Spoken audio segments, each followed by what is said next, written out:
Bonsoir, bonsoir, auditeurs de Ivocan Relais. Bienvenue dans Ebuni et Rap. Aujourd'hui, je suis avec c'est une Waraba, une Amazon, une guerrière, moi je ne dis pas survivante, une vivante.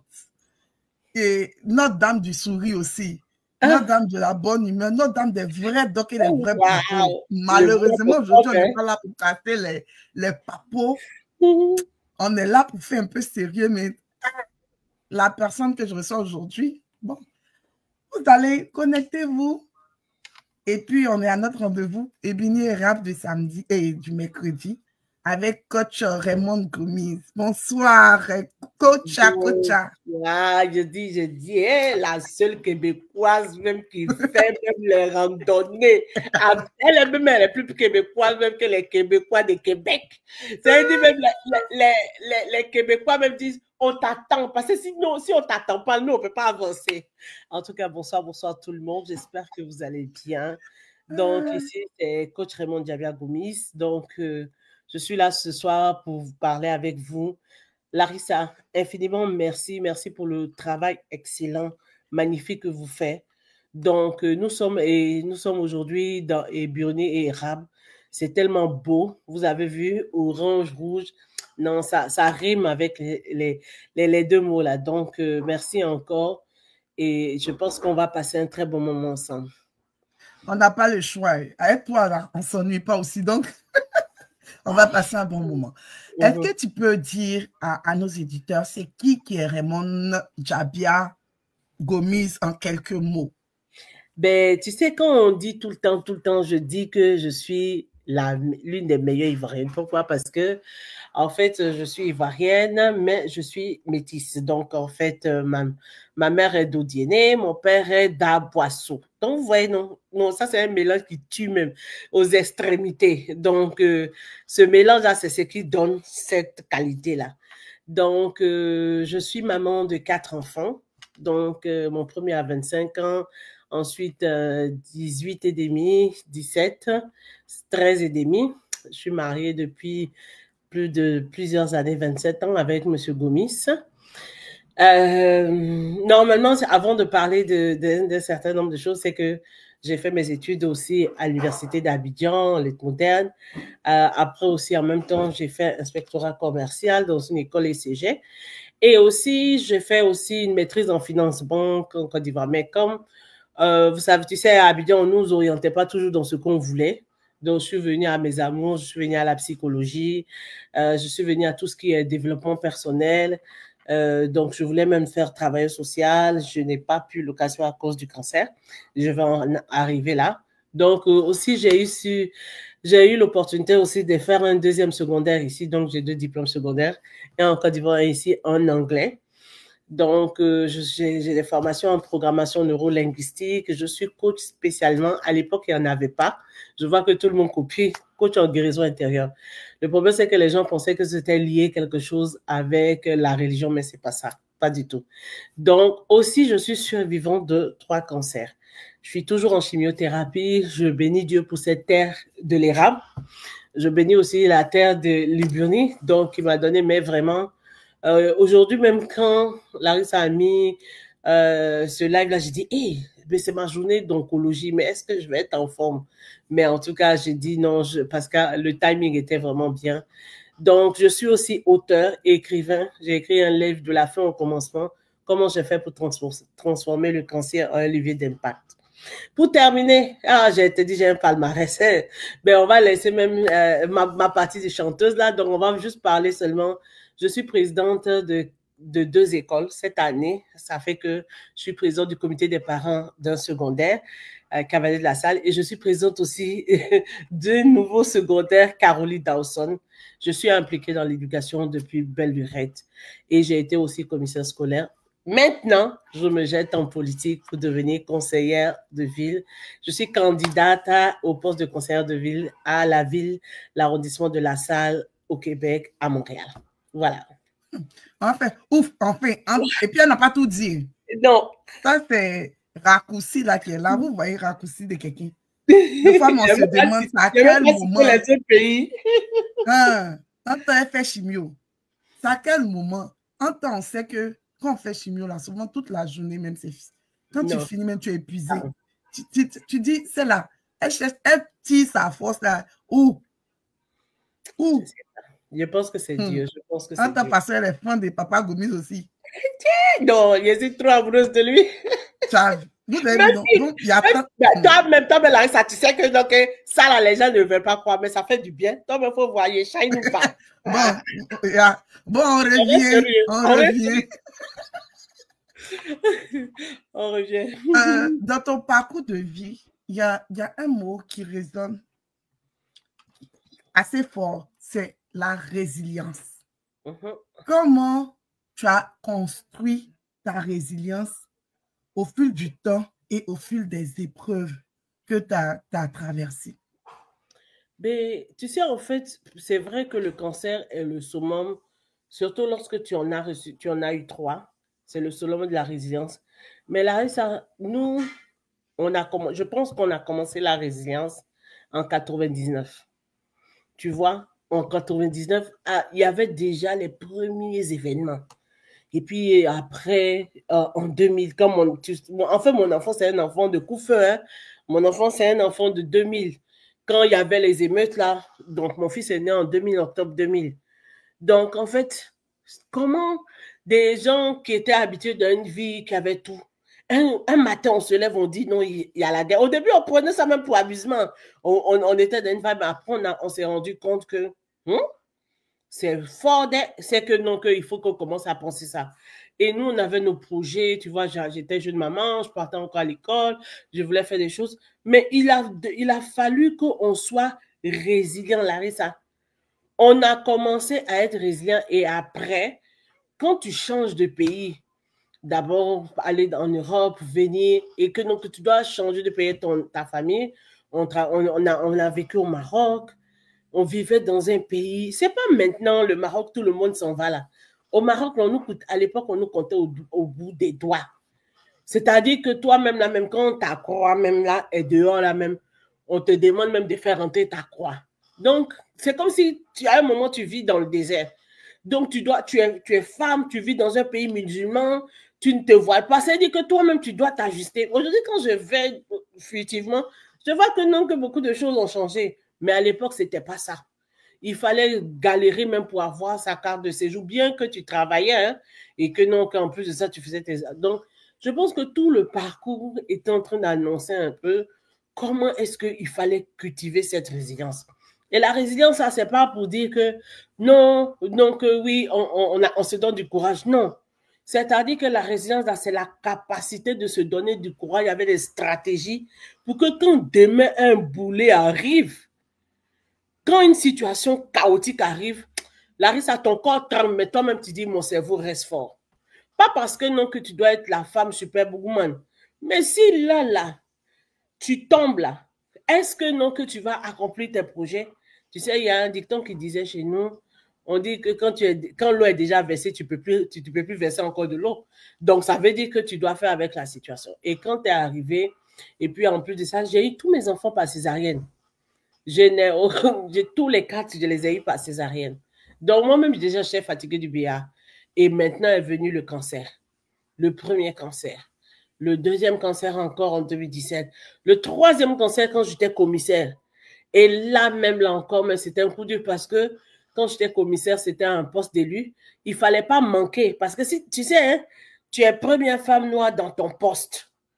Même que c'est la deuxième, mais quand toi, tu viens fraîchement, tu n'as pas vécu longtemps, tu es là. Souvent, même, on te demande, tes collègues te demandent, mais comment tu as fait pour être voté? Comment on a fait même pour te choisir?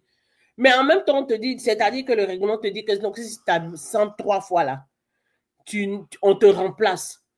Là, tu penses que non, que en tant que femme d'origine ivoirienne, j'ai le choix de commencer à faire ma chuchotterie, commencer à dire que non, que je ne peux pas. Non. Non. Tu es obligé de tracer la voie, tu es obligé de rester résiliente. Et avec tous les défis d'ici, l'organisation, c'est-à-dire que c'est devenu une deuxième nature. En tout cas, ça c'est attaché à ta vie et puis c'est tellement une belle valeur Et puis, j'ai aimé la partie où genre, ben, j'ai pas choisi d'être résiliente. C'est la vie qui me rend résilient. Et puis, j'utilise cette, je vais utiliser le mot de coach Evelyne, cette lecture de vie là pour me forger et puis pour continuer à avancer. Depuis que je te connais, tu es très impliqué, que ce soit dans la communauté, dans l'éducation. Quand je dis dans la communauté, c'est vraiment souvent dans des CA et tout, là, dans beaucoup d'organismes. Mais c'est quoi qui t'a poussé à t'engager autant dans la communauté et aujourd'hui à franchir ce cap-là vers la politique municipale? En fait, tu sais, souvent aujourd'hui, dans le développement personnel, et puis bon, c'est une bénédiction, parce que quand j'étais à Abidjan, je voulais aller en psychologie, mais tu sais, c'est pas nous qui choisissons comment on s'oriente. Ben, quand j'étais là-bas déjà, pour ceux qui ont fait la GEC, j'étais déjà un leader à Abidjan, je faisais la GEC, je suis allée jusqu'au bureau diocésain, je n'ai pas voulu aller au bureau national, mais on a des institutions comme ça, comme la GEC, qui ont fait sortir des présidentes, sans vouloir faire de bêtises, comme Madame Simone, tout ça. Donc, ça te montre une certaine structure. Ça te montre comment est-ce que, donc, si tu as une idée ou bien si tu as une vue, une vision, ça va comme impacter. Ça, c'est une première des choses. Mais tu sais, à l'époque, souvent, on ne voyait pas tout cela parce que, comme je peux dire, même on ne voyait pas plus loin que le bout de notre nez parce qu'on était dans notre univers, on n'était pas confronté à d'autres choses. Et quand j'étais plus petite, il y a mon père aussi qui s'était présenté pour devenir maire de la commune de Marcory. Parce que nous, mes parents vivaient à Marcory résidentiel. Mais tu sais, en fait, quand tu es jeune, là, tu vois qu'en fait, tu ne vous fais pas des liens. Et moi, cet engagement, c'est-à-dire que me battre pour des causes, pour pouvoir défendre certaines affaires, c'est depuis toujours. Et le leader, c'est-à-dire que prendre le leadership, ça ne me dérange pas. J'ai toujours eu des postes de responsabilité. On le faisait déjà depuis quand on était à Abidjan et tout cela, jusqu'à ce qu'on parte dans certaines affaires, pour la prise de parole, comme on appelle ça, l'art oratoire. Et là, maintenant, quand on est venu, c'est-à-dire que souvent, peut-être que tu es dans un environnement, tu n'es pas capable de déployer ce que tu veux. Et aussi, quand j'étais jeune, j'avais la difficulté d'apprentissage. Et je me rappelais que quand on était à l'école publique, en Charles-Autour, souvent les professeurs disent que non, tu as du potentiel, mais ils n'ont pas envie de dire le mot tu es bête ou tout ça. Mais tu te rends compte combien de fois à Abidjan, des enfants super intelligents, juste parce qu'il n'y a pas eu les bons outils pour les accompagner, ils ont lâché. Moi, comme ça, à un moment, j'étais obligée de trouver ma manière de faire. Donc, il y avait ce goût-là pour démontrer aux gens que je suis plus que ce que vous ne voyez. Parce que ne regardez pas le fait que je saute un mot, ne regardez pas que souvent peut-être que non, qu'il y a telle chose que je ne suis pas arrivée au bout, mais à cause de, parce que ça me faisait enlever beaucoup d'erreurs quand tu faisais l'examen, tout ça. Tu sais, là-bas, là, quand tu fais des fautes, là, ça t'enlève. Donc, au fur et à mesure, tu vois, j'avais comme cette hargne à chaque fois de pouvoir prouver quelque chose. Et là, nous sommes dans un environnement où on rencontre des chocs. On doit avoir notre place. De toutes les manières, tu sais, souvent quand je dis ça, souvent les gens disent, non, mais pourquoi tu dis? Tu sais, en tant que femme noire, on est au bas de l'échelle. Que ça nous plaise, que ça nous plaise pas. Larissa, c'est un fait. Mais les chiffres du côté salarial, quand ça sort, on est vraiment au bas de l'échelle. Je ne sais pas si je dis, ça ne ment pas, les statistiques mentent. Les stats, et c'est ça, et moi j'aime les stats. Donc, quand tu vas faire quelque chose, tu dois prouver que, en tant que femme, tu es capable. Ça, c'est une des choses. Donc, quand vous êtes entre femmes, en tant que femme, tu es capable. Si tu es avec un homme, tu es capable. C'est-à-dire que vous avez à le voir là, même, vous êtes même en classe. Mais toi, tu es obligé de travailler. C'est-à-dire que toujours là, si lui, il a eu 17 là, oh, c'est bon. Toi, tu es obligé d'avoir 21 sur 20. Donc, tu es toujours obligé comme ça, même si tu n'as pas envie d'être en compétition. Maintenant, tu vas te retrouver dans une société où elle est multiculturelle. Même si à un moment aujourd'hui, une minorité visible va devenir un avantage pour nous, la raison, on est perdu. Parce que toi-même là, même si aujourd'hui même tu as un doctorat, la société te fait douter que toi-même là, tu as des compétences. Et en plus de ça, les prédécesseurs, heureusement que moi, quand ils sont arrivés, ils étaient dans un certain carcan. Depuis, ah non, moi quand je suis arrivé, je faisais ça. J'étais toujours contre ça. Je défiais les choses. Je partais cela. Je partais dans ces choses-là. Donc je me suis dit que si moi-même, quand je suis arrivé à l'époque, c'était le MIFI, maintenant c'est devenu midi, que moi-même là au MIFI, pour faire mes équivalences là, je souffert comme ça. Mais ça veut dire que quelle sera la situation de nos enfants? Parce que nous encore même là, on sait que donc, nous sommes immigrants de première génération. Mais nos enfants là, ils ne savent pas c'est qui ils sont. Hein. Parce que quand ils sont petits, on leur dit qu'ils sont canadiens. Quand ils grandissent là et qu'ils arrivent au secondaire, ils commencent à voir le racisme systémique s'afficher devant eux. Ils ne savent pas, ils n'ont même pas les outils.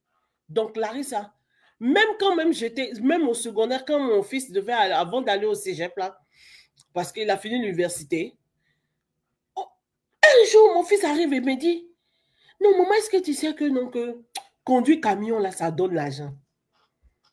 Je lui ai dit quelque chose en langue. J'ai dit, pourquoi? Non, tu sais, on a parlé avec les conseillers. J'ai dit, dans ma maison ici, là, tout le monde doit avoir le plus petit diplôme, c'est maîtrise. C'est-à-dire que vous devez même, c'est-à-dire moi, là, vous dites que moi, ici, qui était dans les arbres, non. Vous devez dépasser. Même ma maîtrise que j'ai fait au Maroc, là, vous devez dépasser ma maîtrise. Il n'y a pas les histoires de 10, 2P, Moi, là, j'ai un TDAH. C'est quand je suis arrivée ici que j'ai commencé à faire l'école grâce à ma fille et que j'étais au secondaire en anglais, là. Ils m'ont fait un plan d'intervention. Hein, Larissa?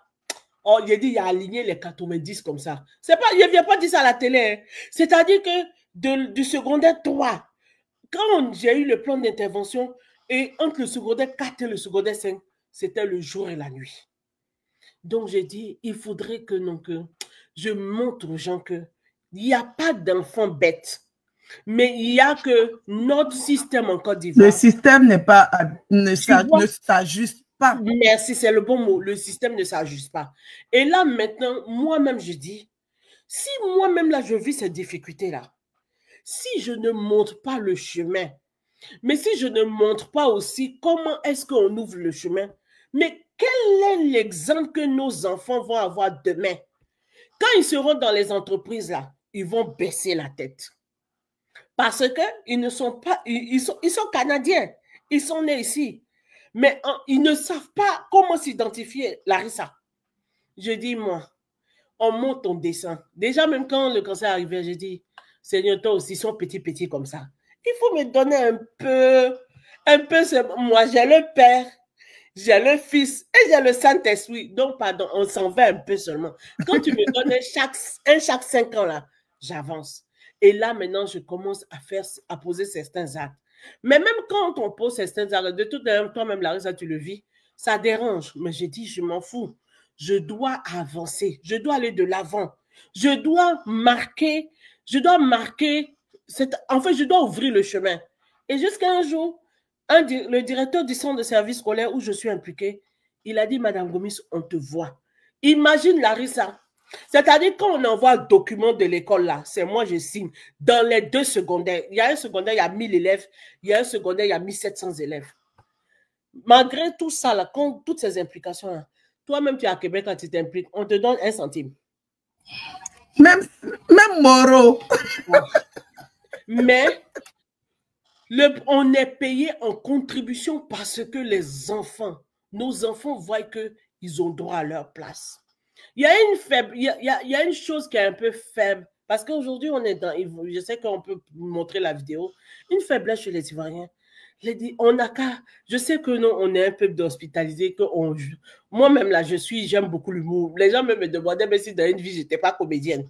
Mais quand il s'agit de parler des choses sérieuses, nous devons faire l'effort de laisser les choses qui soient, nous mettre ensemble et puis bâtir quelque chose de solide.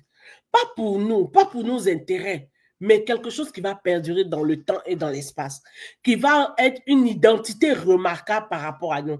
Au jour d'aujourd'hui, je prends juste un exemple. Les Camerounais ont fait, ils ont association dans tout. Association des jeunes médecins qui veulent devenir médecins, association des cadres ingénieurs. C'est-à-dire qu'il faut ces associations pour montrer à la jeune génération que quand eux, ils viennent là, ils n'ont pas besoin de faire manufacture. C'est le temps pour nous aujourd'hui là. Nous devons ouvrir les voies. Nous devons... en plus de ça, on a beaucoup d'érudits. Mais souvent, on se comporte là comme si on s'en va faire les amusements de dinette. Il faut que ça change. Donc, je ne voulais pas dire les mots casserole. Tu vois, les casseroles qu'on voit au fourneau. Donc, franchement, on va t'appeler Moïse. C'est qui t'a dit, j'ouvre la voie là. Moi, c'est l'image qui est venue en même temps. C'est ça. On est en octobre. On va parler un peu du cancer. Toi, t'en as eu 3. Donc, on va mettre 1, 2, 3, les nœuds roses là. On va mettre 3 sur ta poitrine. Comment est-ce que cette expérience du cancer là t'a poussé à aimer la vie? Tu sais, aujourd'hui même, j'ai vu mon médecin et je suis allée vers mon mari. En fait, tu sais, la première fois quand le cancer est arrivé, mais je ne suis pas tombée malade parce que j'étais une basketteuse à Abidjan. Donc, même au Maroc, je coûte. Donc, en fait, c'est-à-dire que mon hygiène de vie faisait que, comme je faisais du sport de compétition, ça ne pouvait pas venir. Et puis, j'étais jeune, j'étais active. Mais tu imagines que là, ça vient, on te dit, du jour au lendemain. C'est une maladie incurable. Aujourd'hui, on trouve des traitements qui vont prolonger ta vie, mais c'est vrai que tout le monde va mourir de quelque chose. Mais le problème, c'est que sur le cancer, tu ne sais pas comment est-ce que la maladie progresse. C'est vrai qu'il y a eu beaucoup de choses, mais déjà en 2013, par rapport aussi, il y a eu des avancements. Mais à l'époque, les traitements que je prends aujourd'hui, c'était pas encore là à l'époque. Mais on te dit que tu as ça. C'est-à-dire que toute ta vie est sur pause. D'abord, tu dois réorganiser ta maison, tu dois réorganiser tes pensées, tu dois même commencer à écrire même ton testament. Nous, je dis, nous, des choses, on n'aime pas ça. Tu dois commencer à écrire. Même testament, tu dois aller voir un notaire pour dire, ah, mais Larisse a dit, j'ai 2 perruques là, je donne ces 2 perruques là à ma soeur, j'ai 2 boucles d'oreilles là, bon, j'ai 2 maillots de Côte d'Ivoire, je donne ça à mes garçons. Tu dois commencer à le faire. Et là, quand tu arrives comme ça, toute ta vie est bouleversée. C'est là que tu vas comprendre que en fait, avant, je n'étais pas souriante. C'est-à-dire que là, tu prends conscience que tu dis, à un moment, à un autre là, c'est-à-dire que, je ne sais pas si je dois dire comme ça, Dieu, ta vie est sur pause. C'est-à-dire qu'à un moment, quand on fait pause, soit ça c'est stop, ou soit le film continue. Mais tu dois dealer avec ça. Ça veut dire que demain n'est pas une... Déjà, même en réalité, demain est une incertitude. Mais quand ça vient s'ajouter, c'est 2 incertitudes qui viennent se mettre là. Tu es obligé de dealer avec ça. Tu dois faire des projets, tu fais ça. Donc, la première fois, quand c'est arrivé, c'était dur. Mais tu te disais que non. Je pensais plus aux enfants parce qu'ils étaient petits. Donc, c'est une charge mentale. Et en plus de ça, j'ai compris, c'est ici que j'ai compris que donc, quand on dit, ah oui, c'est maladie des... Quand j'étais plus petite en Côte d'Ivoire, on dit c'est la maladie des riches. Je ne comprenais pas. Les traitements ne sont pas accessibles. Et je bénis encore le fait qu'on soit au Canada. Les traitements sont exorbitants. Donc, si tu n'as pas une bonne couverture, tu n'as pas parce qu'une personne, si tu n'as pas des gens pour t'aider, tu arrêtes de travailler. C'est pour ça aussi souvent, il y a certaines personnes, tu ne comprends pas 1, 2 temps, parce qu'ils ne veulent pas s'arrêter de travailler. Mais il faut suivre ton corps, il faut l'écouter. Après ça, tu te donnes du courage. Tu dis non, c'est là que, non, que j'ai repris encore les études, tout ça. Parce que ce qui est bien important quand tu vis une situation et le cancer, il faut que tu te donnes un objectif. Mais si, en plus de ça, par rapport au cancer, parce que moi, je n'avais pas eu un cancer de sein, et que tu as un cancer de sein, puisque nous sommes dans le mois d'octobre, et que tu te morfonds, Larissa, bonjour, la porte du purgatoire. Parce que généralement, les cancers de sein sont des cancers hormonaux. Donc, ça répond à... Aujourd'hui, là, j'ai envie de m'abonner au club des boudeurs. Ça, c'est pas bon. Aujourd'hui, là, je vais serrer mon visage pour 50 000. Tout ça, là, les hormones réagissent à nos émotions qui fluctuent. Et le changement de métabolisme, le changement de situation, tout ça, ça fluctue. Donc, si tu es dans cette situation-là, que non, que Larissa, tu es encore découragée et que non, que tu vas aggraver cela. Donc, il faut créer un environnement où tu vois seulement que de l'espoir. Et comme je te dis, c'était très difficile. Mais étant donné que donc, on avait, comme je dis, on avait vécu des résiliences, on s'est dit qu'on allait rebondir. Après est venu le deuxième cancer. Je te dis, donc, ça, c'était dans le cerveau. Je ne marchais même plus. Je ne pensais même pas que j'allais un jour être là et puis te parler. Et j'ai eu une chirurgie au cerveau de 13 heures de temps. Je dis, ben là. Mon mari qui me disait, mais tu as accepté de te faire opérer au cerveau. J'ai dit, si ici, là, on ne m'a pas opéré, là, c'est où on va m'opérer. Même si peut-être la technique qu'on veut utiliser sur moi était expérimentale. J'ai dit, ils n'ont qu'à mettre dans leur revue de sciences là. Oui, Raymond a accepté qu'on fasse expérimentation sur elle. Comme ça, il faut avoir les données sur les noirs. Mais où c'était vraiment, vraiment, vraiment difficile. Parce que là même, tu vois, j'ai appliqué pour devenir travailleuse sociale. J'ai été reçue au cégep. J'ai été reçue même à l'université, tout ça. Mais c'est la troisième fois. Et c'est là que tu vas voir que tout son sens. J'étais un commissaire. C'est-à-dire que non, qu'il y avait... Là, quand c'est arrivé, là, j'étais effondrée. C'est-à-dire que je ne savais pas ce que j'étais comme... Mon corps était comme hypnotisé. Je n'arrivais plus à me projeter parce que je ne comprenais pas qu'est-ce qui arrivait. Mais déjà, quand le deuxième cancer est arrivé, c'est là que non, en 2018, en 2017, j'ai commencé à parler de motivation parce que le cancer, toutes les maladies qui sont auto-immunes, incurables, sont liées à nos émotions. Voilà une des autres raisons maintenant que je dis, hey, est-ce que j'ai le temps de me fâcher?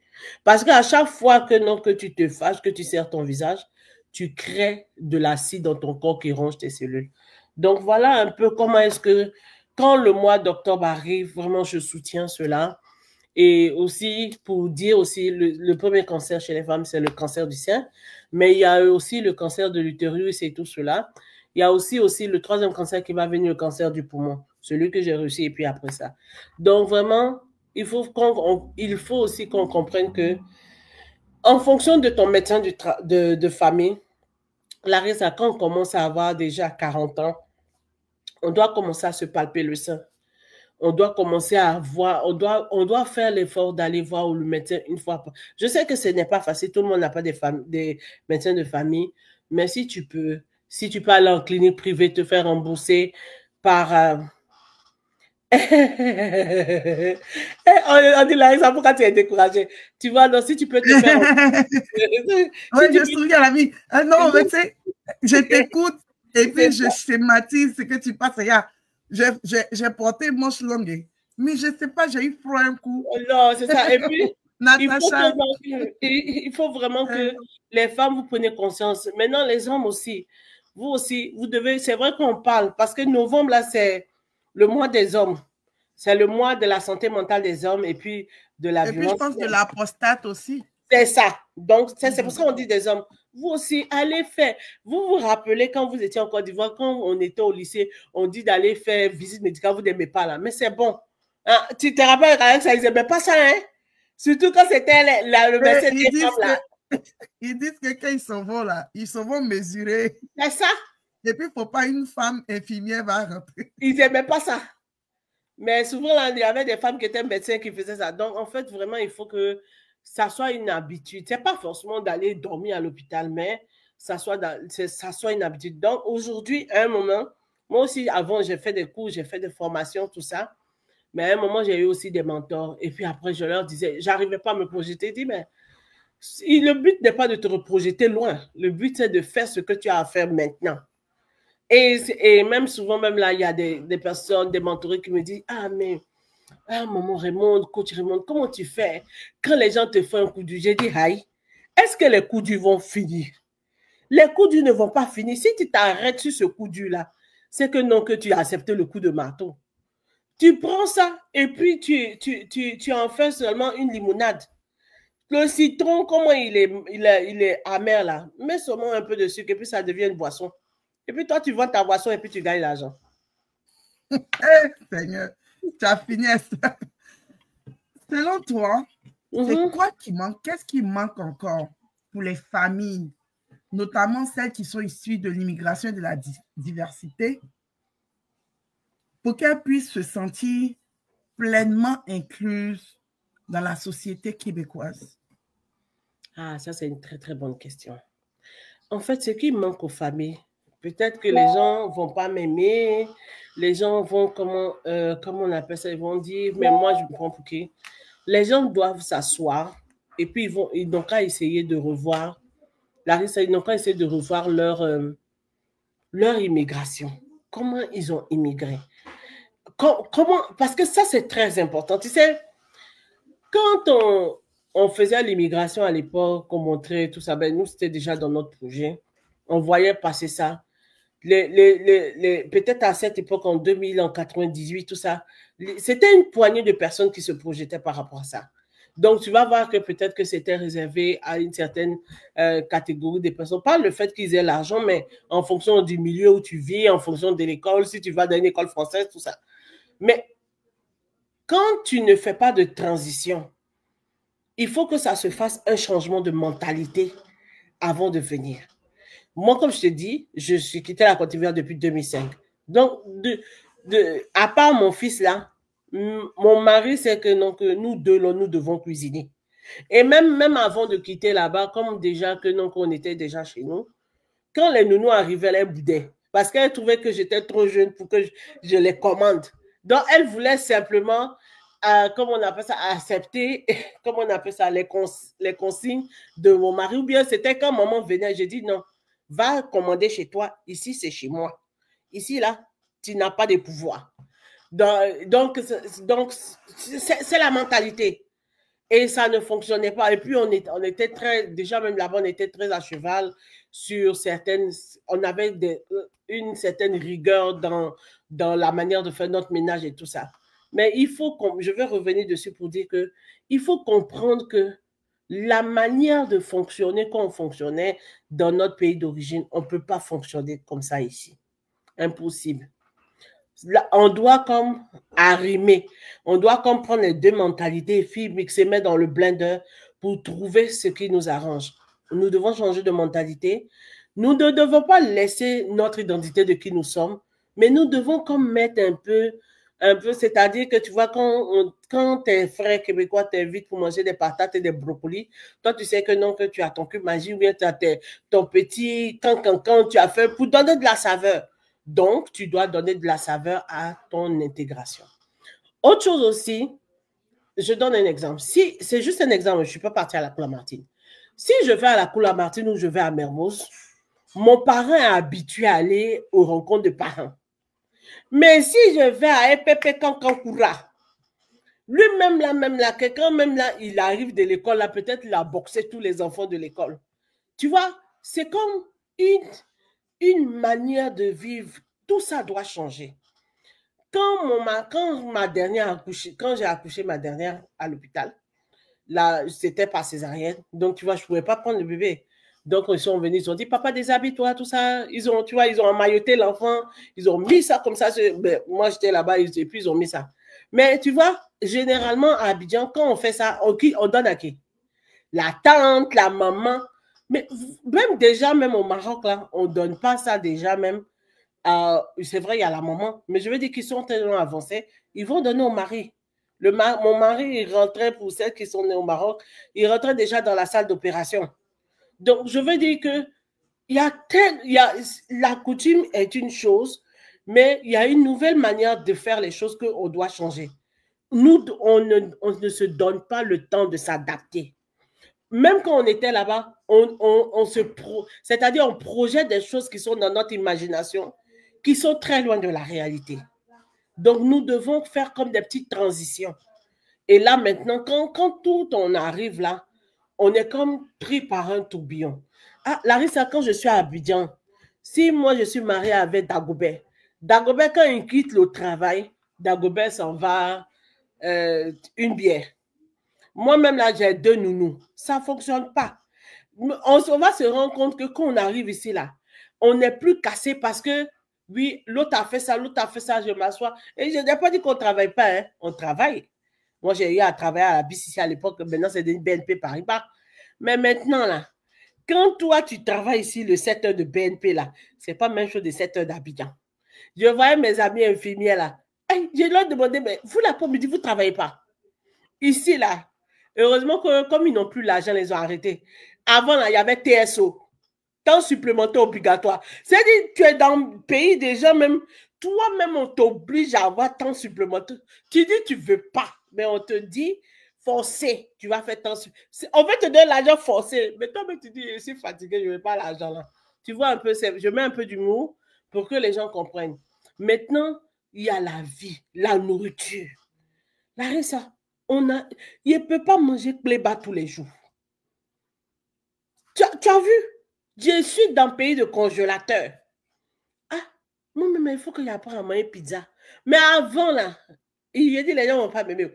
Avant, la peut-être pizza, là, c'était à fête seulement. Tu vois, comme mes parents du là. C'était pendant fête seulement manger. Mais ici, là, ce n'est plus à faire de fête, c'est un choix de vie.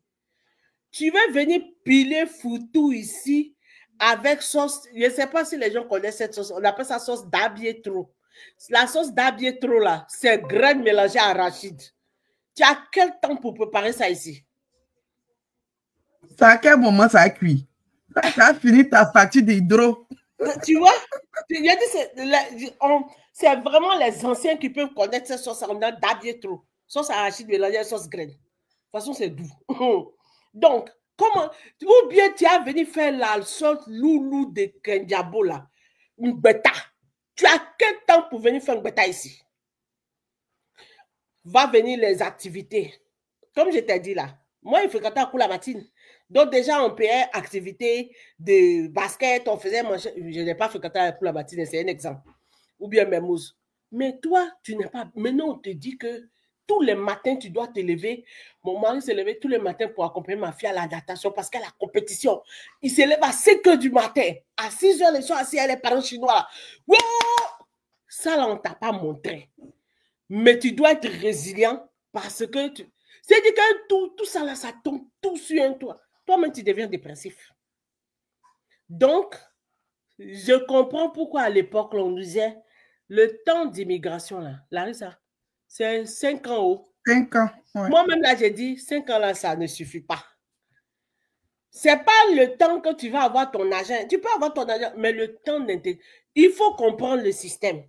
Comprendre la loi sur l'instruction publique. Comprendre la loi sur la jeunesse. Comprendre la loi sur le travail. Toi-même, tu travailles. Quelle est la loi qui me protège? On n'a pas pris l'habitude de lire. Est-ce que quand moi, j'étais à Abidjan, je prenais le temps de lire la convention de la CNPS? Donc, on doit comme faire un reset. Et puis maintenant, commencer à faire petit pas. Je sais plus, je sais que je ne coûte plus trop Abidjan, mais je sais qu'il y a une chose, on dit petit pas, petit pas. Tu dois faire des petits pas. Et des petits pas, pas avant, non. Avant est mort. Toi-même, tu dois réécrire l'histoire maintenant. Si tu ne savais pas préparer, si tu veux me montrer qui a inventé l'eau chaude, c'est pas possible. Il faut maintenant que tu apprennes à préparer du riz. Il faut que vous commenciez à travailler de concert. Et là, pour revenir à l'exemple de mon mari, quand elle était à l'hôpital, là, après, elle est revenue, elle dit, ah, papa, elle est venue, elle a envoyé de l'eau, elle a envoyé le savon, elle a envoyé bassine. Elle dit, ah, c'est 4e. Ok, tu sais que tu es habitué. Même quand on était à l'étranger, là, il y avait toujours les petites étudiantes qui venaient me donner un coup de main. Le monsieur, il est là avec bébé de 1 heure de temps, là. Si lui-même, là même, c'est-à-dire que si peut-être sa maman avait vu ça, elle va dire, wow, j'ai attaché son enfant, en train d'enlever le sang des têtes de son enfant, de manger. Wow, on va dire que non, que wow, wow. C'est comme ça que les femmes, là, quand elles arrivent là-bas, là, elles sont en train de détourner la tête de nos enfants. Mais c'est pas ça. J'ai dit ce jour-là, même moi-même, l'infirmière a laissé, elle est partie. Hein. Elle dit que non, que je m'en vais là-bas. Lui-même l'a fait. Mais vous avez dit c'est 4. Donc, elle, dans sa tête, il a fait pour les 3 autres. Tu vois? Donc, il peut faire. Mais, et puis, tu vois, c'est normal. Mais oui, heureusement, comme on a vécu dans d'autres pays, il me disait, ah, comment il dit, débrouille-toi, fais comme ça, fais comme ça. Mais lui, il est habitué, je vais dire depuis longtemps, puisque comme je t'ai dit, on est à l'extérieur. Moi, quand je travaille, il y a des fois, il faisait couette à ses filles, puisqu'il a 3 filles.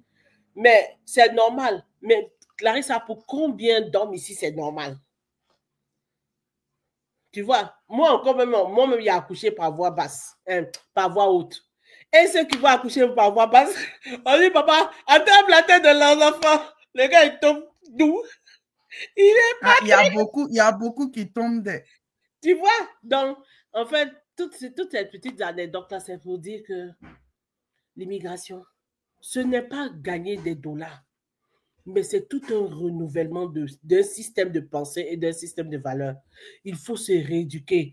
Et puis, le défi, c'est de s'intégrer. Parce que si tu ne comprends pas le système, là, c'est là que tu vois que beaucoup de nos frères, là, ils aident leurs enfants avec la DPG. Voilà, actuellement, tu vois que nous sommes déjà fin octobre. Tu as déjà reçu la communication. Donc, ouais. nous, ici, le 20, il y aura la rencontre des parents. Beaucoup de parents ne vont pas à la rencontre des parents. Quand vous ne partez pas à la rencontre, moi, je ne vous ai même pas dit de rentrer dans le conseil d'établissement, la rencontre des parents, les enseignants notent.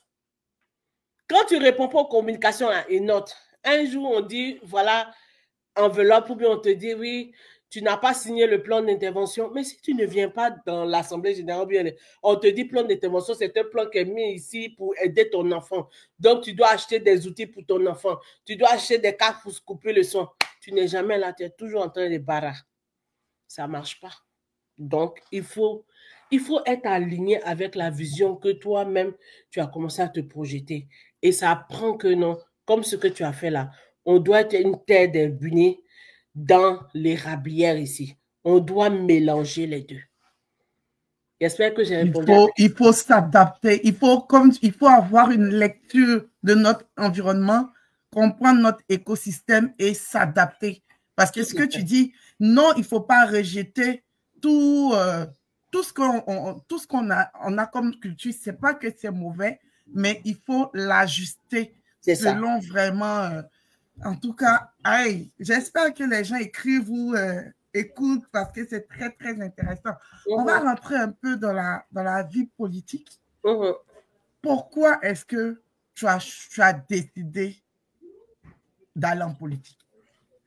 J'ai décidé d'aller en politique parce que peut-être que j'allais rester toujours à l'éducation. Déjà, je trouvais que peut-être les gens vont dire que c'est parce qu'ils ont coupé mon poste. Quand on était commissaire scolaire, là, on touchait combien même? 10 000 $ l'année. C'est tout, hein? Comme je dis, c'était un poste d'élu. C'est ça le montant. C'est-à-dire que, genre, c'est 1 000 $ que tu... Donc, c'était vraiment juste du bénévolat. Mais si nous ne sommes pas là sur les tables de décision pour porter notre voix, Larissa, le monsieur qui est devant, qui prend les décisions là, il ne sait pas qu'il doit tenir compte de notre situation. Si tu n'es pas là pour dire que non, que quand je dis peut-être à mon enfant que non, que tu vas voir que c'est juste une menace simplement, que tu n'expliques pas ça à l'autre, comment l'autre va savoir que non, tu ne passes pas à l'action et que non, que tu ne vas pas tenir parole. Si moi qui suis noire d'origine ivoirienne, je ne m'aime pas parce que effectivement, tu as bien fait de mettre une pause entre afro-descendants. Afro-descendants, c'est pour dire qu'on est tous des descendants d'Africains. Mais il y a une différence parce qu'il y a une différence entre les Africains et il y a une différence entre les Caraïbéens et les Haïtiens. Eux-mêmes, ils disent qu'ils ne sont pas africains. Donc, c'est pour ça même que quand les gens vont me demander, tu viens de l'Afrique, je dis non, je ne viens pas de l'Afrique. L'Afrique, ce n'est pas un pays, c'est un continent. On dit, tu n'es pas africain. Je dis non, je suis ivoirienne. D'origine ivoirienne, même si les gens ont tendance à me donner plusieurs nationalités. Donc, on doit comprendre ça, Larissa.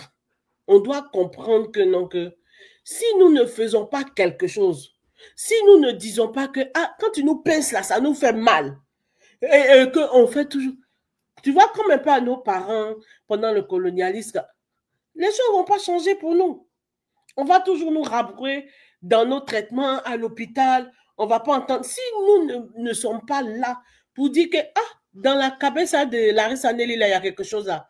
Lui, il va savoir comment que dans ta cabeza, il y a quelque chose.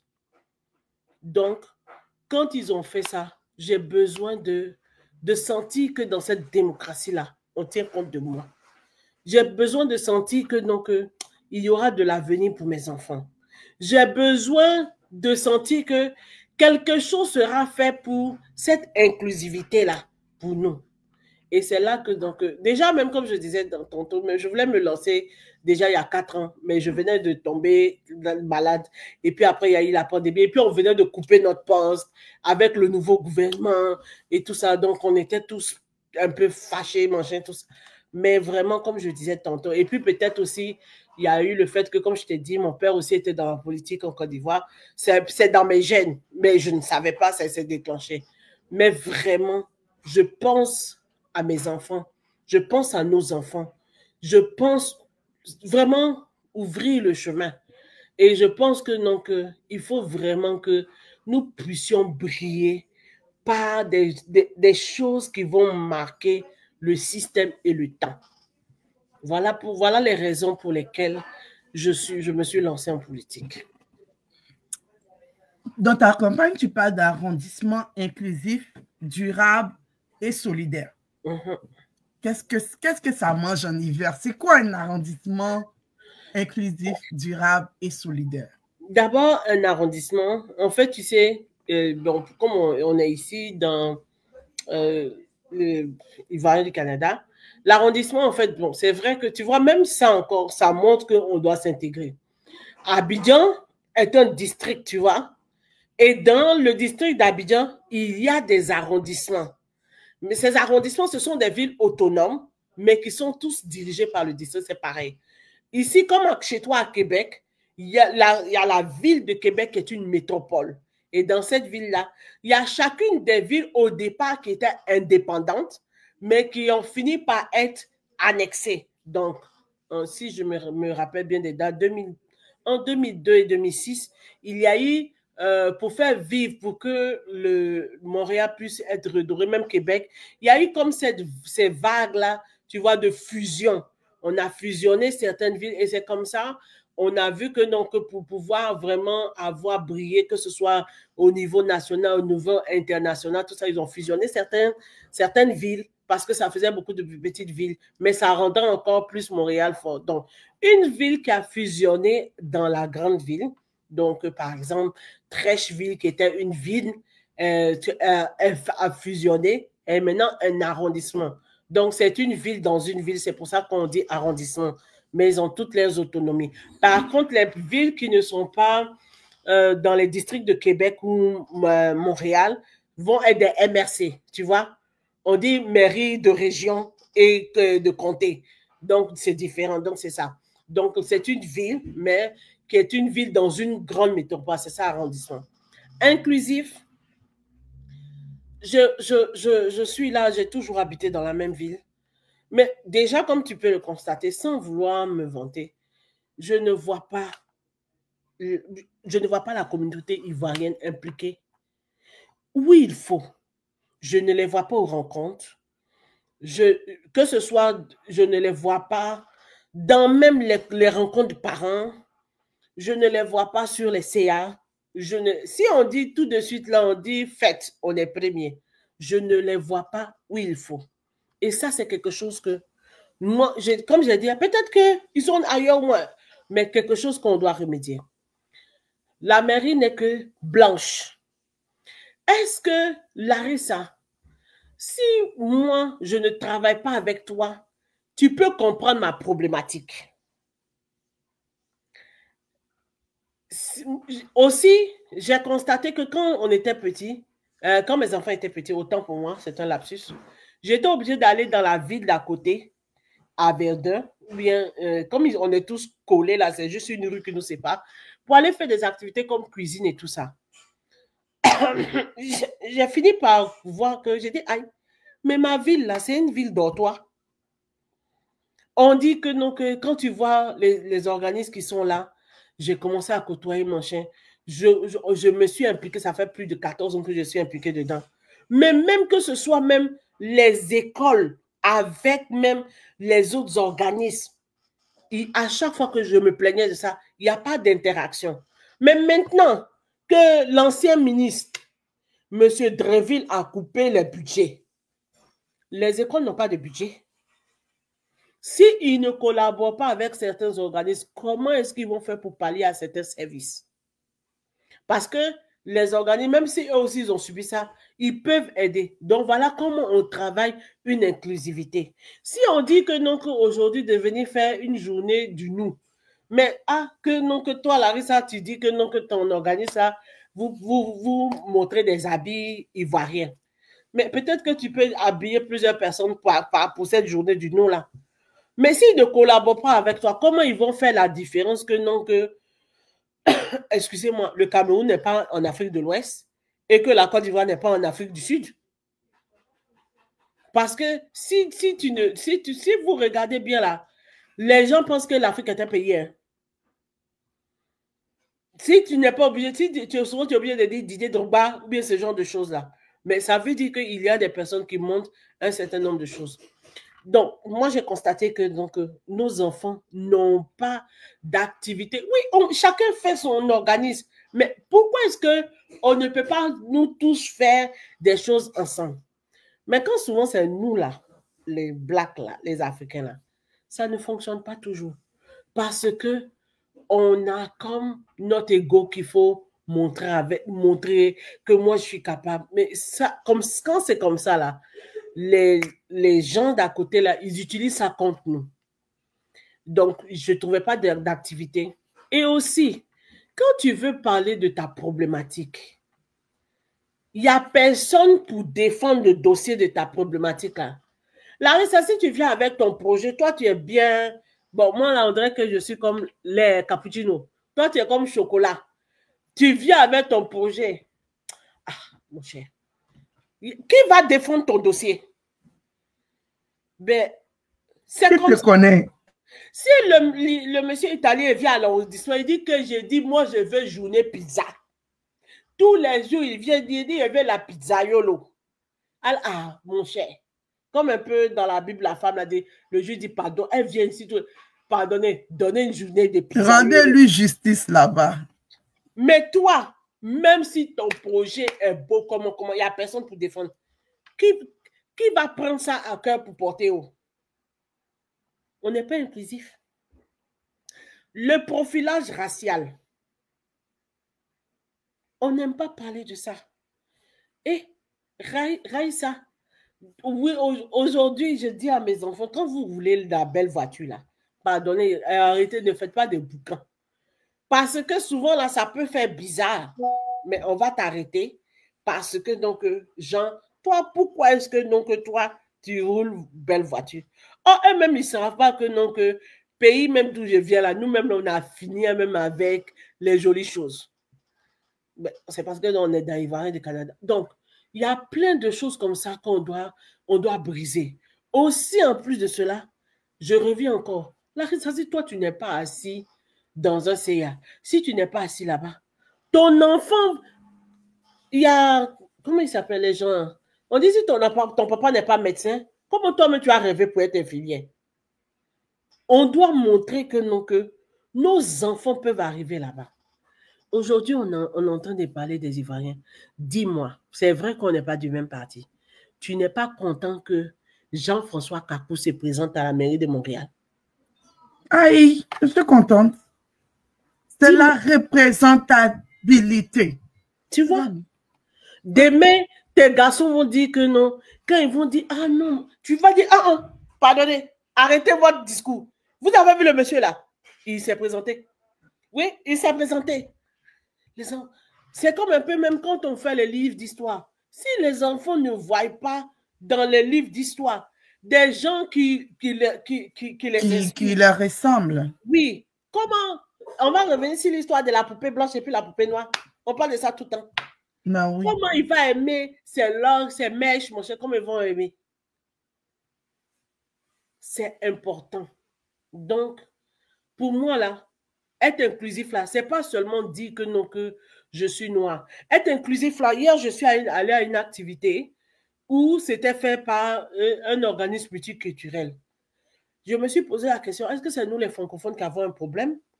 Ou bien, parce que eux, c'était un organisme anglophone, mais ils travaillent réellement sur l'inclusivité. Il y avait les jeunes, les nationalités de tous les bords. Mais nous, les francophones, quand on a un organisme là, c'est comme chasse gardée. Mais non, mais si tu veux que ça perdure, il faudrait que tu sois inclusif. Souvent même là, celui-même qui va porter le maillot pour te défendre, ce n'est pas forcément même ton enfant. Ça va être même peut-être un petit Québécois même qui va dire que même il n'est plus. Tu n'as pas vu African Rio? Il y a quelqu'un qui est plus ivoirien que le petit Coréen là. Oui. Tu n'as pas vu la petite fille chinoise. Donc, il y a des exemples palpables qui nous montrent. C'est important qu'on soit dans cette inclusivité-là. Nos enfants doivent pouvoir marcher avec des autres pour bâtir un avenir meilleur. De toute manière, Larissa, moi, les 3 filles, quand j'ai décidé de changer de mettre mon pied ici, là, je m'attends à toutes sortes de couleurs. Je m'attends à toutes sortes de catégories. Même si demain, j'ai... Tu es inclusif dans la maison. Attends. Si je voulais que mes enfants marient ivoiriens, là, je devais m'asseoir là-bas. Demain, même là, si on m'envoyait peut-être, je ne sais pas moi, attends, village de Daïla Lama, là. La fille dit son cœur, elle pense là-bas. Moi, j'ai dit non, ça n'a qu'à pencher en Côte d'Ivoire. Et c'est moi-même, je suis logique. Donc, si par moi-même, mon comportement, Larissa, je ne suis pas inclusif, comment tu veux que je sois inclusif dans la relation de mes enfants? Point d'interrogation. Je ne peux pas. Ouais. Donc, il est important que nous montrions cette inclusivité et on soit capable de partager nos cultures. Nous allons garder nos cultures. Mais où est-ce que c'est la limite? Où est-ce que j'apprends à respecter l'autre? Où est-ce que l'autre ne doit pas empiéter sur pour moi? C'est un peu de tout ça aussi. Donc, voilà un peu comment... Et quand tu sais, quand je m'épanouis et que je sens que je suis acceptée, je travaille mieux. Et quand je travaille mieux, le travail, là, ça nous impacte, nous tous. Et on se sent bien.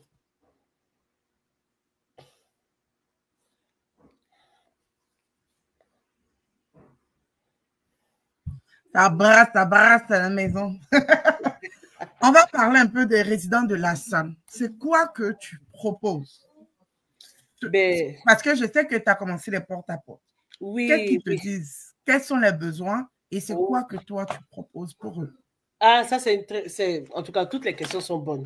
Mais en fait, la première des choses, les 2 choses qui ressortent le plus, et puis bon, moi, comme je te dis, la jeunesse, là, c'est mon cheval de bataille. Mais la première des choses qui parle, les logements. Larissa, de toutes les manières, tu sais que la crise de logement, c'est partout. Hein. Je suppose qu'à Québec, que ce soit partout où on est, il y a la crise de logement. Mais il y a une différence. Si tu te rappelles à l'époque, quand tu étais venu, il y avait même le loyer $500. Oui, je sais qu'on doit subir l'inflation. Mais l'inflation, c'est-à-dire que les enfants pouvaient même payer des loyers quand ils avaient un boulot. Mon fils travaille à Desjardins. Hein? Il pouvait payer un loyer, même si ce n'est pas encore acheté une maison, vivre dedans convenablement et commencer à épargner même pour pouvoir prendre une hypothèque.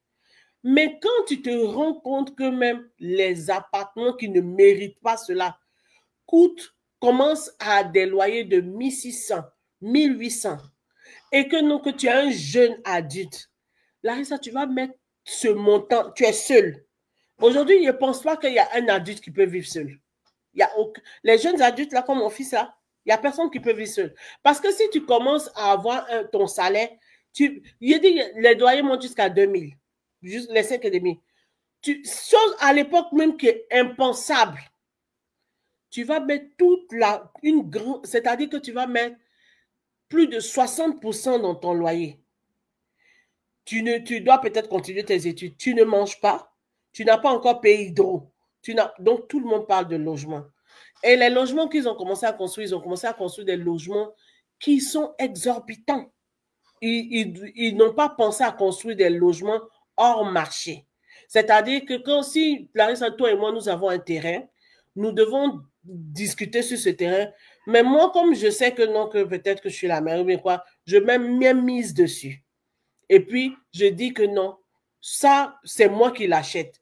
Peu importe les enchères, vous devez laisser ça pour la mairie, pour qu'on puisse construire. Ce n'est pas forcément des logements, non, construire des maisons où des jeunes cadres, des JCD, comme on disait chez nous, soient capables de pouvoir payer et de pouvoir faire tourner la machine. Mais quand les logements ne sont pas réglementés, nous tous, on sait que non, que si tout le monde actuellement, nous tous on boite pour dormir. Hein? La réalité est là. On a vu la pandémie. Ensuite de cela, la mobilité. Nous, on a un arrondissement de l'Ouest, du sud-ouest de Montréal. Donc, le métro s'arrête juste à l'entrée de notre ville là. Mais la STM ne va pas partout. Parce qu'à l'époque, ce sont des quartiers UP, c'était des quartiers. C'était comme je dis, c'est qui en est. Je n'ai pas dit que tout le monde. Donc, souvent, même, ils vont oublier même qu'il y a des personnes qui viennent de l'immigration. Parce que quand tu viens de l'immigration, ce n'est pas forcément toujours que tu n'as pas l'argent. Mais pendant les 6 premiers mois, là, tu as tellement de charges pour toi, même quand tu as un coussin, ça finit par s'amenuiser parce que tu n'as pas encore même ta carte d'assurance maladie, plein de choses comme ça. Le déplacement, le développement du déplacement, c'est difficile. Comment est-ce qu'ils ont fait une refonte de la STM, mais les jeunes enfants, ça ne les arrange pas. Est-ce que quand on a pensé ça, et comme souvent je me pose la question, parce que j'ai vu ces personnages, j'ai dit, mais demain, les gens, est-ce qu'ils ont des enfants? Je sais que c'est une seule, que je sais que souvent elle met sa photo avec sa fille. Est-ce qu'ils ont des enfants? Quand je suis chez moi, je ne peux pas me déplacer. C'est comme quand tu es un peu à Sainte-Foy, tu ne peux pas te déplacer pour aller l'autre quartier là-bas parce qu'il n'y a pas de bus directement. Non. C'est le même coin, hein. C'est tout droit. En voiture, ça te prend 10 minutes. En autobus, ça te prend 1 heure. C'est normal? Sur la même trajectoire. Voilà. Les gens aussi ont parlé, ils ont parlé aussi de la sécurité, les lumières qui sont éteintes, quand ils appellent la vie, tout ça. Parce que la municipalité, c'est la première politique de proximité. Et ils ont parlé aussi des jeunes. De créer des espaces d'opportunité pour les jeunes la Salois. Et ça, je t'avais dit ça au début. Et que je disais que c'était différent. On n'a pas d'artère comme un peu Wellington, ou bien comme à la Chine, la rue Notre-Dame, où il y a des petits commerces, il y a des petites choses comme ça, qui font ça fait que les jeunes restent dedans. Et je dis, on est comme une ville dortoir. Et les jeunes, quand c'est comme ça, quand il n'y a pas des choses qui les maintiennent, ce n'est pas bon. Ça commence, même hier, on parlait de ça peut-être au comité des parents, au conseil d'établissement. Il va venir l'intimidation. S'il n'y a pas, oui, même quand il y a quelques clubs qui font le sport, est-ce que c'est accessible à tout le monde? Actuellement, ça coûte cher, hein, le sport. Moi-même, là, je ne vais pas conseiller à quelqu'un. Avant, quand on dit, le papa de Piqué Souban dit qu'il avait hypothéqué sa maison de 3 ans, là. C'est vrai, les effets de comment on appelle ça, OK, là, c'est excessif. Hey, ça coûte, hein? Tu vois. Après, maintenant, est-ce que non, que si on a un organisme de sport, est-ce que tous les enfants ont forcément envie de faire du sport? Non. Peut-être qu'il y a des enfants qui veulent devenir musiciens. Oui, les artistes. Peut-être que non. Voilà. Et en plus de ça, la maison des jeunes n'est pas vulgarisée. Je vois la présidente du comité des élèves, elle me dit non, je suis sur le CA de la maison des jeunes. J'ai dit, ah bon, votre maison pourrie là, votre maison qui n'est pas vulgarisée, vous devez parler de cela, vous devez montrer, c'est la maison des jeunes, c'est la maison des jeunes en relation avec la vie. Vous devez travailler de telle sorte que vous devez montrer, surtout aux enfants issus de l'immigration, qui au départ ne connaissent pas tout. Ça devait être un bon point, un tremplin, tu vois, Larissa, pour leur montrer tout ce qu'il y a. Mais pourquoi aussi la DPG enlève les enfants? C'est parce que ils ne sont pas drainés vers ce genre de choses-là pour qu'ils vont comprendre le système. Et quand on finit par rester à la maison, on finit par s'énerver, on se marche dessus. On a vu les résultats de la pandémie. Donc, voilà un peu les 3 plus grands enjeux. Après, il y aura, comme je dis là, les logements, la mobilité, la jeunesse. Et puis après, maintenant, il y a les autres enjeux, comme on dit, veiller à la sécurité. Mais il y a les enjeux de la jeunesse. Si tu ne l'occupes pas, c'est sûr qu'il va, souvent ils vont jouer comme un peu, tu vois, les enfants qui sont clean, il y a des jeunes qui vont aller peut-être casser certains commerces parce qu'ils ont envie de faire. Et la dernière fois, moi, je voyais, même dans mon centre commercial, je voyais un jeune, il avait faim. Parce que quand, tu sais, ici, là, n'oublions pas qu'on est adulte à 18 ans. Hein. Et il y a des parents, c'est nous encore, même nous les parents africains, qui gardons nos enfants grands. Mais sinon, il y a des parents qui disent, mon ami, bye bye. Mais l'enfant, est-ce que tu lui as donné tous les rudiments pour pouvoir faire, et je ne dis pas que personne est fautif ou quelqu'un est, je veux dire, est coupable. Mais je veux dire qu'on doit pouvoir mettre toutes ces choses-là en place pour pouvoir donner cette possibilité aux nouveaux jeunes, nous-mêmes là même, de pouvoir mieux nous intégrer, mieux vivre. Et ça va faire que même s'il y a des redditions de comptes, même si on doit faire un bilan, Larissa, au moins tu vas dire que voilà ce que j'ai mis en place. En tout cas, j'ai fait un effort pour mettre en place. Mais là, il n'y a rien. Et si c'est pour avoir des organismes pour venir dire que non, que je souris à 2 personnes, ou bien je dis une phrase en créole, ou bien je fais semblant de porter l'habit pagne pour dire je suis inclusif, je suis désolé, c'est pas ça l'inclusivité. Ou bien je comprends ce que les Africains font, ce n'est pas ça. Non, hey, parce que tu comprends même pas ce que les Agnis font. Hey. Donc, c'est ça. Non, mais surtout, je veux parler même de l'équipe qui est là. Il suffit pas, il faut réellement comprendre le besoin des jeunes. Est-ce que même ce que aussi on fait, est-ce que les activités qu'on fait... Être à l'écoute.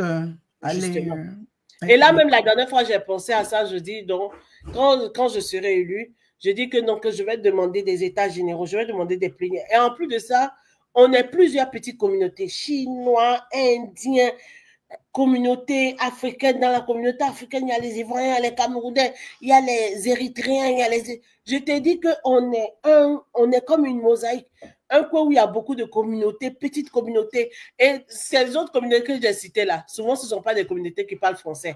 Et les communautés caraïbéennes, elles sont laissées à elles-mêmes parce qu'on est dans un environnement francophone. Donc, ils vivent dans leur coin seuls. C'est comme s'ils vivaient seuls. En tout cas, c'est compliqué.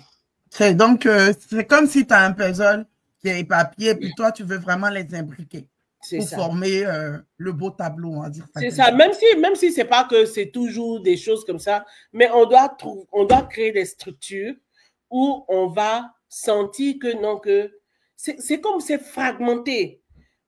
Mais comme je t'ai dit, hier, quand je suis allée dans l'organisme, c'était pas ça. Tu voyais la jeune qui avait son voile, travailler avec la jeune indienne, avec le petit noir. C'est ce qui doit être. C'est beau, il faut qu'on arrête de faire des organismes communautaires.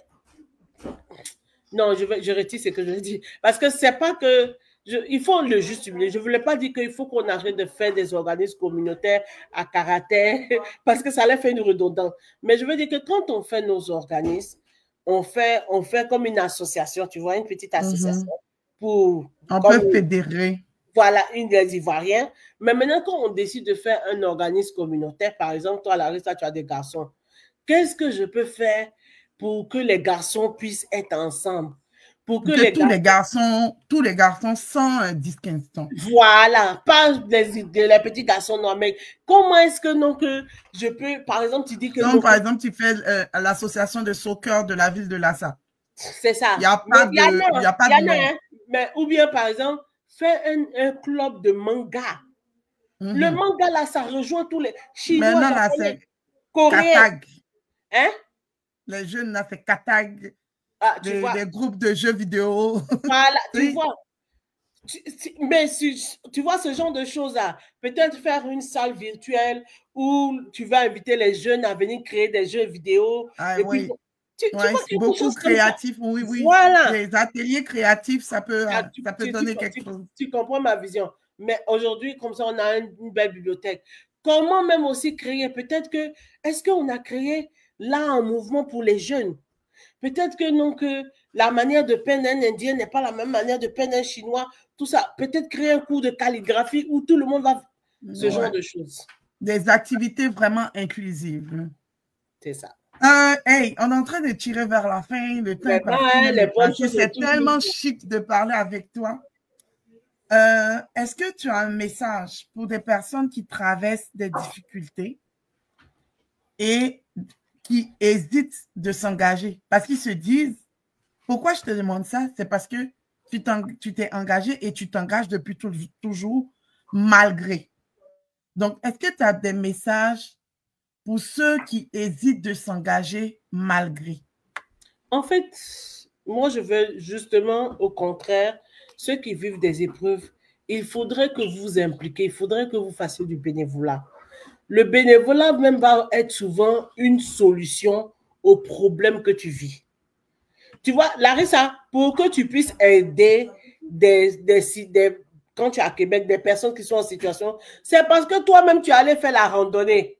Et que non, que tu as dit, ah non, il y a une information que j'aimerais. Et puis la dame te dit, ah, mais moi-même, je travaille au CIUS de 5 fois. C'est pas parce que tu allais faire randonnée et que non, que la dame te dit qu'elle-même, là, elle travaille. Mais si ce que je veux dire, même si on travaille des choses, on doit donner de notre temps. C'est vrai que dans notre culture, on ne nous a pas habitués à ça. Heureusement qu'il y avait les associations, les mouvements. Peut-être on le faisait comme ça parce que ça... Mais il faut qu'on comprenne. Moi, aujourd'hui, c'est le bénévolat qui m'a sauvé.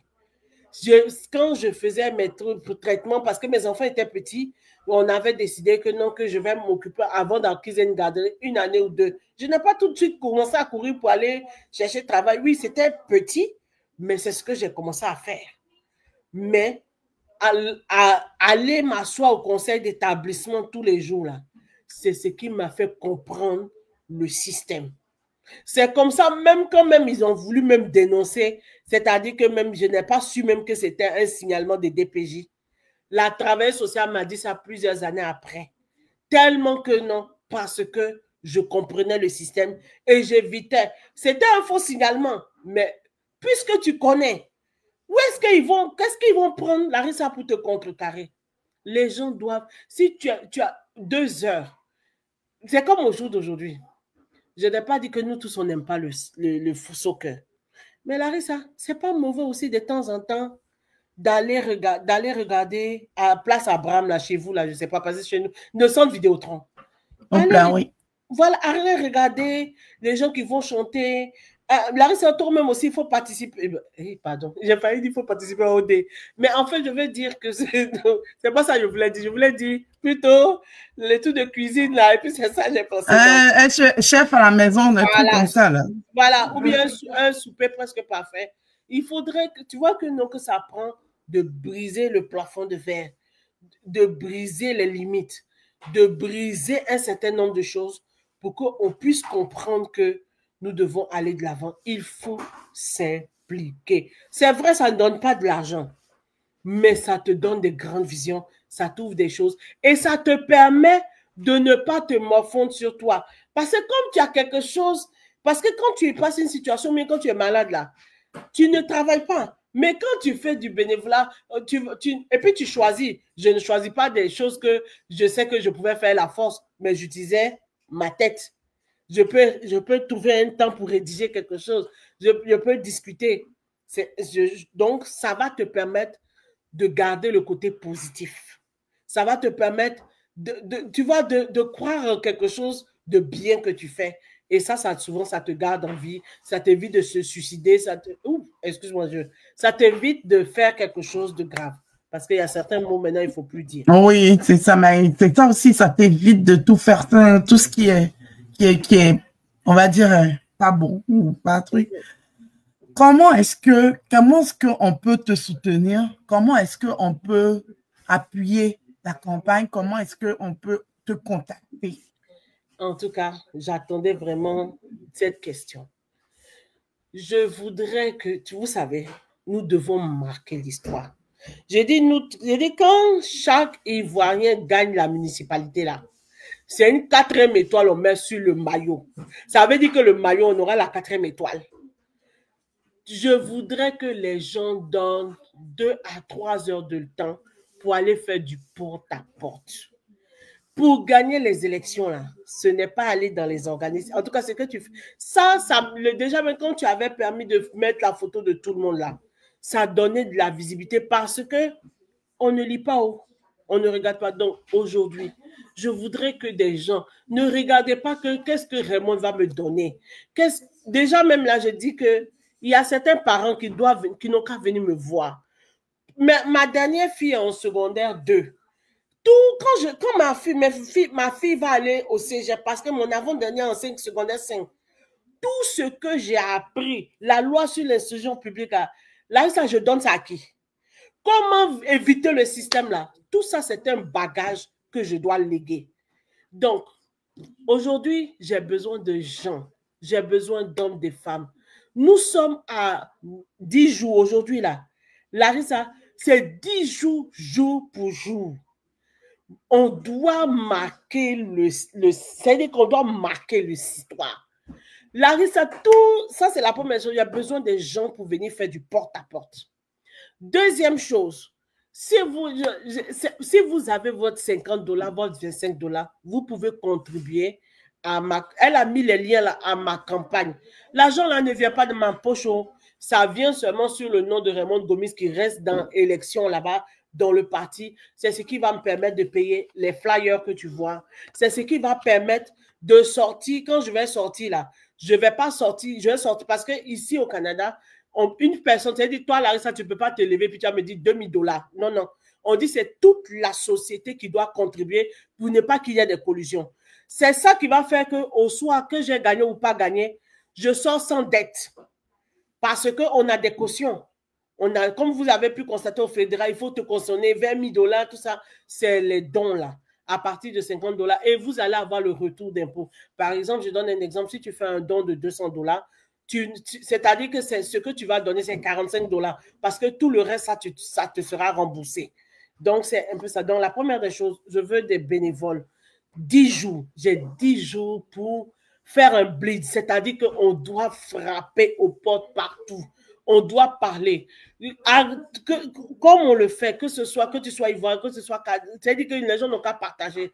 J'ai besoin de ça pour faire du porte-à-porte. 10 jours, on doit renverser la vapeur. Ça, c'est la deuxième chose. Pardonnez, je sais que moi-même là, je n'ai pas pu aller, tu sais, mes deux comédiens là, je n'ai pas pu aller passer, je faisais porte-à-porte. Pardonnez, je ne peux pas faire beaucoup de porte-à-porte parce que mon corps va lâcher. Je n'ai pas pu aller voir le magnifique de Perpignan. Parce que je suis sûr que de Perpignan allait prier pour moi. Je n'ai pas pu. Mais tu sais, il y avait des choix à faire. Vous pouvez aussi contribuer à cela. Autre chose, la dernière chose, et ce n'est pas que pour moi à la salle. Je ne sais pas si tu auras l'occasion d'interviewer 2 personnes. Larissa, je te demande pardon, il faut faire post-post. Allez voter. C'est parce qu'on n'a pas voté qu'on souffre avec le gouvernement provincial. C'est pour ça qu'ils ont coupé. Tu sais, même dans mon école, là, ils ont coupé jusqu'à ils ont coupé le service aux élèves. Ouais, dans l'école de mes enfants aussi, j'ai fait même un post sur ma page parce que les enseignants, ils n'arrivent plus. Ils arrivent. On a des enseignants qui sont là, ça fait des années, ça n'a pas de sens. Et cette année, c'est grave. Et qu'est-ce qu'on a fait? On l'a déplacé. Comme ce n'est pas ça le sujet, on l'a mis à l'environnement. Les coupes, on a vu comment ça c'est pas le débat, mais comment est-ce que ça a impacté? Tu vois, quand je parle, même, j'essaie de vite de dire un mot parce qu'on va, comme on me dit, allez voter. Il y a la dame de Terrebonne, là, tous les jours, quand je la regarde, elle a gagné avec une voix. Oui, oui. Tatiana, je dis une voix. Une voix fait la différence. Oh, Larissa, ils ont fait le recompte. Oui. Une voix. S'il vous plaît, on n'a qu'à laisser tomber tout ce que coach, quand elle me voit, elle ne me salue pas. N'oubliez pas qu'il a été opéré 2 fois dans la tête, il y a eu radiothérapie. Pardonnez. Allez voter. Et quand vous votez là, c'est-à-dire que les personnes qui seront là, nous, on pourra dire, quand on va faire passer une loi, on va dire non, la loi ne nous représente pas. C'est-à-dire que nous, on va tisser notre natte là. Chacun va mettre. Vous voyez, quand on va à Bassam et puis on fait le raffia là, chacun met, on met. Allez voter. Sortez. On n'a qu'à sortir de nos salons. Allons voter. Larissa, même toi-même à Québec, là, il faut faire passer le message. Allons voter. Et pour terminer, que ce soit cette année, que ce soit l'année qui suit. L'année qui suit, j'espère que d'autres personnes vont s'impliquer, que ce soit à l'école, que ce soit dans différents, que ce soit même dans les pays, mais que ce soit dans l'État, les concertations, que ce soit à Montréal, à Québec, impliquez-vous. Laissons les polémiques et impliquons-nous dedans. C'est seulement comme ça on pourra nous considérer et on pourra porter notre voix plus haut. Donc, première des choses, j'ai besoin de bénévoles pour faire porte à porte. Ici, là, on ne paye pas les bénévoles. Parce que la seule chose seulement qu'on va te dire, on va reconnaître que tu es bénévole. Donc, ne vous attendez pas que j'ai l'argent pour vous. Deuxième chose, vous pouvez contribuer à la campagne. N'importe quel don que vous pouvez faire, vous allez dessus. Elle a mis, vous cliquez seulement Projet Montréal, vous faites un don. Si vous voulez m'écrire, je vous envoie le lien. Ne m'envoyez pas l'argent personnellement, non. Ne me faites pas virement, allez dessus, faites, payez, que ce soit 25 $, faites ça. Troisième chose, on doit renverser. C'est-à-dire qu'on doit aller voter. Toi, dis à ta femme, Larissa, vous tous qui êtes Canadiens, allez voter. Parce que c'est parce qu'on ne vote pas, qu'on n'existe pas. Nous devons changer cela. Et enfin, maintenant, vraiment, comme je disais tantôt, vos prières pour nous. Et que non, moi je dis pas si, hein, quand je vais gagner le 2 novembre, nous tous, Larissa voilà, elle va faire spécial. Le soir, là, c'est dimanche, vers 23h, là, elle va faire, nous tous ici, on va faire. Voilà, donc parce que vous voyez, non, on doit être fiers de ce qu'on. Comme je vous ai dit, peu importe, on est beaucoup partout, un peu dans n'importe quelle circonscription. Je ne suis pas la seule Ivoirienne, mais c'est ça. Mais tous les Lassalois qui m'écoutent, j'ai besoin de vous. À partir de demain, porte à porte, hein, après-demain, porte à porte, jusqu'au 2, il y a le vote anticipé. Et Larissa, que ce soit pour moi ou que ce soit pour vous, le vote par anticipation, c'est le 26. Si vous savez que le 2, vous votez, si vous savez que le 2, vous travaillez, allez voter le 26. Allez sur Élection Montréal. Vous mettez votre adresse, vous allez trouver où vous devez voter. Larissa, c'est pareil. C'est le même outil, mais chez vous, c'est Élection Québec. Allez voter par anticipation. Ensuite aussi, comme on appelle ça, pour les jeunes. La dernière fois, on nous a demandé, il y a encore des places pour pouvoir recruter des jeunes. Pour Montréal, on recrute à partir de 15 ans. Donc, allez sur le lien et c'est payé. Allez dessus, mettez-vous pour être des scruteurs ou bien pour être des compteurs, tout ça. Allez-y parce qu'on dit que 2000, combien d'emplois manquent. Allez-y, allez-y. Je n'ai pas le lien là. Si j'ai le lien, peut-être je vais partager à Larry, ça va faire. Parce que oui, on avait déjà fait un post. Là, on va refaire un post parce qu'il en manque vraiment. Élection Québec, élection Montréal et tout. Vous aussi, vous savez. Et vous savez, à partir de 15 ans, les jeunes peuvent venir faire ça. Donc, voilà un peu. Mais je vous en prie, tous ceux qui m'entendent, peu importe que vous soyez à Montréal, j'ai besoin de vous pour faire les porte-à-porte. Mes enfants disent, maman, on a mal au corps, mais on va se reposer après le 2, vraiment. Merci infiniment, Larissa. Et je pense qu'en tant que Canadien, pour Eburni et Érable, vraiment, c'est magnifique le nom que tu as choisi. C'est ce que nous devons faire. Nous devons marquer notre temps. Voilà. Marquons notre temps, c'est le mantra de cette fin d'émission avec coach Raymond Gomis. Et vous là, elle est intéressante. On peut parler 3 heures de temps. Vous n'allez même pas voir le temps. Hey, Larissa, on doit faire notre tome 2. Hein? Notre tome 2. Ben oui, on doit faire notre tome 2. Donc, le tome 2. Donc, vous avez vu, non? Tome 1, là, c'est les divorces, les causes du divorce dans le couple qui a été organisé par l'ASIC, l'Association des Ivoiriens de Québec. Elle est venue, elle a déjà ça, mais elle a déjà le débat. juste qu'on l'a demandé bisser. Donc, mais nous-mêmes, quand on a fini de gagner, quand on a fini de danser le coup du marteau, et puis on va voir maintenant dans son calendrier chargé si elle va pouvoir nous donner. Non, mais c'est pour ça que même je veux que déjà, avant que ce soit le calendrier chargé, on doit faire notre retour. On doit faire le tome 2. Donc, merci, coach Raymond. Moi, je te souhaite du succès comme tout ce que j'ai reçu et tout ce que j'ai pas pu recevoir. Parce que il y a beaucoup d'Ivoiriens qui se présentent aux élections municipales dans beaucoup de villes. Malheureusement, ils m'ont pas vite contacté. Donc, rien qu'à Québec, de ce que je sais, il y a 3 Ivoiriens. Rien qu'à Québec. Donc, il y a une à Sainte-Foy, il y a un à Limoilou, et puis il y a une qui est à Saint-Émile. Donc, 2 dames, un homme. Vous voyez les femmes là. Les femmes ivoiriennes au Canada, là, elles ne te laissent plus. Hein? Il y a un ami qui m'a dit ça. Il dit, les femmes ivoiriennes au Canada, là, franchement, chapeau. Vous êtes partout. Je dirais, on est réveillés. Donc, il y en a à Montréal. Donc, on a notre sœur Raymond Gomis à Montréal. On a notre frère Jean-François Kakou, qui est lui à vraiment la ville de Montréal. Et comme ça, on a beaucoup. On a notre frère qui a été déjà élu. Lui, il a été élu par acclamation parce qu'il n'avait pas d'opposition dans les Bergeronnes.